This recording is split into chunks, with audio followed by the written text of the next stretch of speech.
నమస్తే, welcome to four sides TV. అప్పులు కాదు సంపద సృష్టించామని శ్వేతపత్రం విడుదల చేసిన బీఆర్ఎస్ నాయకులు ముందు కల్వకుంట్ల కుటుంబం ఆస్తులపై సౌధపత్రం విడుదల చేయాలని మంత్రి పొన్నం ప్రభాకర్ డిమాండ్ చేశారు. కాంగ్రెస్ పార్టీ 6 గ్యారంటీలకు దరఖాస్తు చేసుకునేలా ప్రతి కుటుంబానికి దరఖాస్తు ఫారాలను ప్రభుత్వమే అందిస్తుందని మంత్రి పొన్నం తెలిపారు. సిద్దిపేట జిల్లా హుస్నాబాద్లో ప్రజాపాలన కార్యక్రమంపై నియోజకవర్గ స్థాయి కాంగ్రెస్ కార్యకర్తలకు ఆయన దిశానిర్దేశం చేశారు.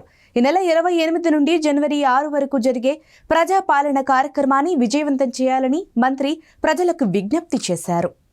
28వ తారీఖు నుంచి 6వ తారీఖు వరకు కాంగ్రెస్ పార్టీ ఎన్నికలకు ముందు చెప్పినట్టుగా 6 గ్యారంటీల మీద ప్రజల దగ్గర నుంచి అప్లికేషన్లు స్వీకరిస్తూ ఉంది.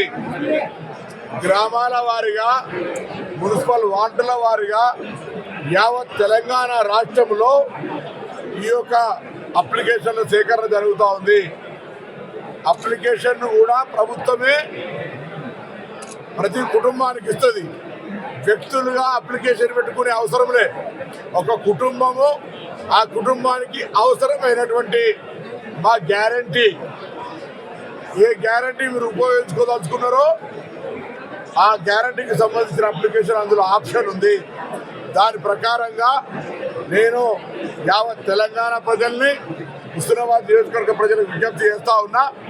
ఈ 6 గ్యారంటీల మేము ఇచ్చిన హామీ మేరకు 28 నుంచి 6 తారీఖు జరిగే ప్రజాపాలనలో మీరంతా అప్లికేషన్ పెట్టుకోమని కోరుతా ఉన్నా. ఇది కాక మీరు ఏదైనా సమస్య ఎదుర్కొంటే, మీకు ఏదైనా అవసరం అనిపిస్తే, మీకు ఏదైనా ప్రభుత్వ సహకారం కావాల్సి వస్తే దానికి సంబంధించి కూడా ప్రత్యేక కౌంటర్ ఉంటుంది. ఈ అప్లికేషన్కి మాత్రమే పరిమితమై కాదు, దీనికి సంబంధం లేకుండా కూడా మీరు ఏదైనా సమస్య ప్రభుత్వం దృష్టికి తేవాల్సి వస్తే మీ గ్రామానికి సంబంధించుకోవచ్చు, వ్యక్తిగతానికి సంబంధించుకోవచ్చు, సమాజానికి సంబంధించుకోవచ్చు, ఇస్తే ఆ కౌంటర్లో కూడా అప్లికేషన్ తీసుకుంటారు. ప్రతిదానికి రసీదు తీసుకోమని చెప్పి కూడా ఈ సందర్భంగా ప్రజలను కోరుతా ఉన్నా. మేము అధికారంలోకి వచ్చి 20 రోజులైంది. 20 రోజుల్లో ఇప్పటికే 2 హామీలు ఆర్టీసీలో మహిళలకు ఉచితంగా ప్రయాణ సౌకర్యంతో పాటుగా ఆరోగ్యశ్రీ 10 లక్షల దాకా తీసుకున్నాం.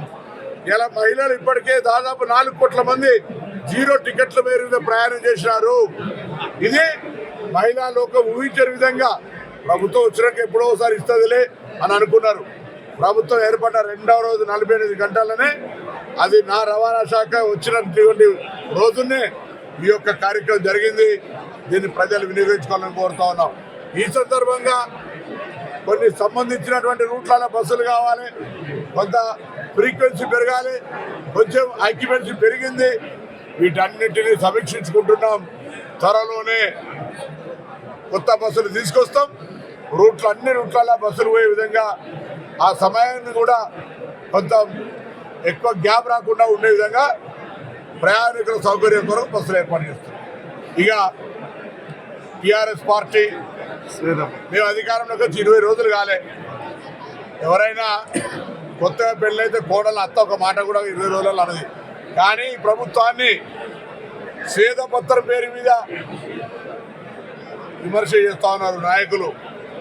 మీరు శ్వేతపత్రాలు కాదు, మీరు సౌధ పత్రాలు.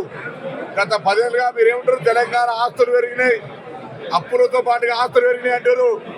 తెలంగాణకు అప్పులు పెరిగినాయి, కల్వకుంట్ల కుటుంబానికి ఆస్తులు పెరిగినాయి. దాని మీద సౌధ పత్రం ఇవ్వండి. ఎన్నెన్ని బంగ్లాలు కట్టిర్రు, ఎన్నెన్ని ఫామ్ హౌస్లు కట్టిర్రు, మీ ఇండ్ల విలువ 100 కోట్లు ఎక్కడి నుంచి వచ్చినాయో తెలంగాణ ప్రజలకు చెప్పండి. ఇలా కాంగ్రెస్ పార్టీ అధికారంలోకి వచ్చిన తర్వాత ఆర్థిక శ్వేతపత్రాలు, ఆర్థిక ఖజానా పరిస్థితి చూస్తే 7 లక్షల కోట్ల అప్పులమయమై జీతాలు కూడా సరిగా ఇవ్వలేనటువంటి పరిస్థితిలో ఉంది. అయినా కాంగ్రెస్ పరిపాలన దక్షతతోటి ఇచ్చిన హామీలను అమలు చేస్తూ ప్రభుత్వ జీతాలని కూడా 1 నుంచి 5వ తారీఖు లోపల ఇవ్వాలనే విధంగా నిర్ణయం తీసుకోబోతా ఉన్నాం. భవిష్యత్తు కాలంలో అది పెన్షన్ కానీ ప్రభుత్వ జీతం కానీ 1 నుంచి 5 తారీఖు లోపల తీసుకోబోయే రోజులు వస్తున్నాయనే మాట ఈ సందర్భంగా మనం చేస్తా ఉన్నా. నేను ఈ సందర్భంగా ప్రభుత్వ ఉద్యోగులను కూడా కోరుతా ఉన్నా. ఈ కార్యక్రమం ప్రజాపాలన కార్యక్రమం విజయవంతం కావాలంటే మీ అందరి భాగస్వామ్యం కావాలి. ఇది స్వేచ్ఛ. మీకు ఏదైనా ఇబ్బందులు ఉంటే ప్రభుత్వం వినడానికి సిద్ధంగా ఉంది. కానీ ఈ కార్యక్రమం విజయవంతం కావడం, ప్రజా సమస్యలు అప్లికేషన్ పెట్టుకునే కార్యక్రమం, సమాచారాన్ని వాళ్ళ సమస్యలు చెప్పుకునేటువంటి కార్యక్రమంలో కూడా ఎక్కడ లోటుపాట్లు రావద్దని నేను అధికార యంత్రాంగాన్ని కూడా కోరుతా ఉన్నా, ఆదేశిస్తా ఉన్నాం. ఇది మంచిది కాదు, అందరూ కూడా సానుకూలంగా పనిచేయమని చెప్పి సందర్భంగా విజ్ఞప్తి చేస్తూ మా పార్టీ ఇలా ఈ యొక్క ఉదయం సమావేశం ఉద్దేశం కూడా అటు ప్రభుత్వానికి ప్రజలకు కాంగ్రెస్ పార్టీ నాయకులు వారధులుగా ఉండాలి. వాళ్ళ యొక్క ప్రజాపాలనలో గ్రామాల వారిగా పార్టీ కార్యకర్తలుగా భాగస్వాములై ప్రభుత్వానికి సహకారంగా ప్రజలకు అందుబాటులో ఉండే కార్యక్రమం చేపట్టమని సందర్భంగా కోరుతా ఉన్నాం.